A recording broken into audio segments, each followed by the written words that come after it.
Saudara, setelah ditetapkan sebagai tersangka, KPK malam ini menjemput paksa mantan Menteri Pertanian Syahrul Yassin Limpo.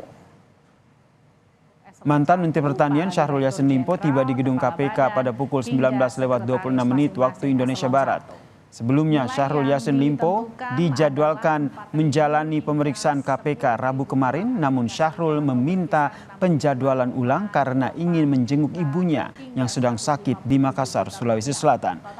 Syahrul sebenarnya dijadwalkan akan diperiksa pada Jumat besok, saudara. Namun sepertinya KPK melakukan langkah lebih dulu dengan menjemput paksa Syahrul Yassin Limpo. Paksa Syahrul pada KPK memberikan pemberitahuan untuk tidak dapat mengikuti bahwa tentu ketika melakukan penangkapan terhadap tersangka ada alasan sesuai dengan hukum acara pidana, misalnya kekhawatiran melarikan diri, kemudian adanya kekhawatiran menghilangkan bukti-bukti begitu ya, yaitu yang kemudian menjadi dasar tim penyidik KPK kemudian melakukan penangkapan dan membawanya di Gedung Merah Putih KPK. Meskipun di surat panggilannya di foto yang beredar itu dipanggil untuk tanggal 13 itu, Mas? Besok. Iya, betul. Ada panggilan itu, tetapi ini masih dalam rangkaian yang kemarin tentunya ya, bahwa kami mendapatkan informasi yang bersangkutan kan sudah di Jakarta gitu ya, dari tadi malam, dan saya pikir sesuai dengan komitmennya yang kemarin kami sampaikan bahwa dia akan kooperatif, semestinya datang kan gitu. Lebih lengkapnya, saudara, kita bergabung dengan jurnalis Kompas TV Francisco Donasiano di Gedung KPK Jakarta. Selamat malam, Sisko. Apa perkembangan terakhir ataupun terbaru dari pemeriksaan mantan Mentan Syahrul Yassin Limpo ini?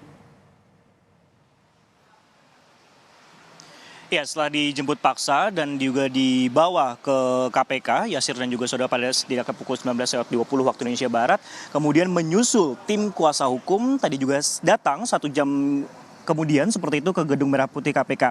Nah, kedatangan dari tim kuasa hukum ini memang masih di dalam seperti yang kami pantau hingga saat ini adalah untuk mengonfirmasi kenapa kemudian Syahrul Yassin Limpo ataupun juga mantan Menteri Pertanian ini dipanggil ataupun juga dijemput paksa oleh KPK, padahal kliennya ini berkomitmen ataupun juga mempunyai itikat baik seperti itu yang dijelaskan bahwa akan datang memenuhi panggilan KPK pada Jumat esok.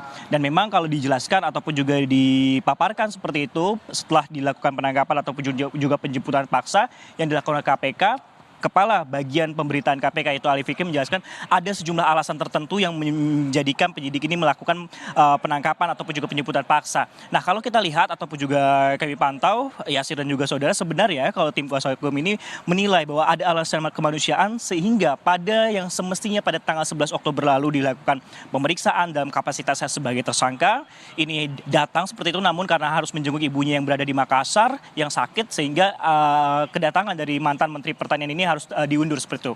Kalau kita gambarkan ataupun juga jabarkan sebenarnya Yasir dan juga saudara, mulai dari penggeledahan, kemudian pemeriksaan, pemanggilan saksi-saksi tersangka hingga penetapan tersangka hingga kemudian penjemputan paksa, ini seperti ataupun juga ibarat kejar tayang seperti itu yang dilakukan oleh KPK dalam 2 pekan terakhir tentunya. Nah, namun terkait dengan hal ataupun juga konfirmasi yang dilakukan oleh tim kuasa hukum terkait masalah kasus hukum yang menjerat dari kliennya ini, berikut kami lampirkan kutipan wawancara yang telah kami lakukan sebelumnya. Saya pastikan Pak Syahrul Yassin Limpo itu tidak akan melarikan diri. Karena justru setelah dari Makassar, itu dini hari beliau sudah sampai di di Jakarta, mohon maaf, saya ulangi, sudah sampai di Jakarta. Seperti yang beliau sampaikan, ini adalah bentuk komitmen dengan sikap kooperatif. Jadi indikasi melarikan dirinya gimana? Kalau soal barang bukti sebenarnya KPK sudah dapat banyak sekali kan dari berbagai penggeledahan. Jadi mari kita lihat secara proporsional penanganan perkara ini. Kami mengajak kita semua melihat secara proporsional dan menggunakan aturan hukum sebagai dasar.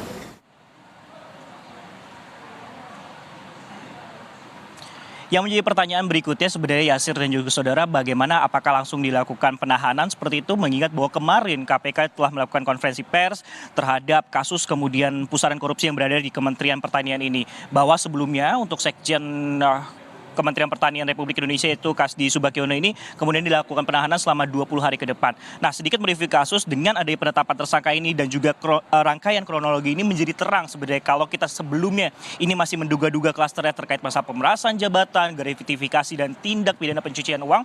Ketika kemudian dilakukan konferensi pers kemarin, Yasir dan juga saudara ini terungkap bahwa setidaknya ada kemudian pemerasan jabatan yang dilakukan ketiga tersangka, di mana kalau kita bisa gambarkan ini Syahrul Yassin Limpo ini menyuruh tangan kanannya seperti itu dalam tanda kutip, yaitu Sekjen Kementerian Pertanian yaitu Kasdi Subagiono dan juga Muhammad Hatta untuk mengumpulkan sejumlah uang di lingkungan Kementerian Pertanian dari 4.000 hingga 10.000 dolar Amerika Serikat.